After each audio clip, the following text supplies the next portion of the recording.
So ayun, magandang araw mga idol. Bali, nandito tayo sa Nyugan ngayon. Bali, pangatlong araw na natin ngayon dito. So dapat 4 days na, kaya lang nabanggit ko doon sa huling video ko na nagbigay tayong daan doon sa mga halaman natin doon sa Ilaya na nagpataba tayo doon saka spray ng pamatay damo. So dito tayo sa Nyugan ngayon.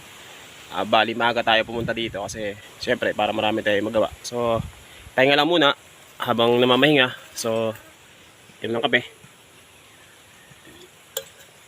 Tapos biskotso ba tawag sa inyo dito? Comment nyo lang. Bali, siguro makapansin nyo yun pag yung mata ko, ayan. Pinchik na Bisaya. Hindi, Tagalog po tayo.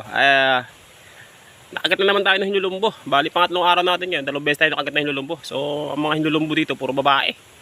Alam na kung sino ang tinatarget. Kaya ayun, mag-iingat po kayo sa mga ganun kasi masakit. Wala tayong first aid dito, kundi isipin lang natin na hindi masakit, pero masakit talaga. Yung in the sense na parang nakita mo siya sa piling na iba na masaya. Yun, alam mo yun, yung ganung pakiramdam. So ayun lang muna. Maraming salamat saan man kayo naroon ngayon. Mag-ingat po kayo palagi and God bless.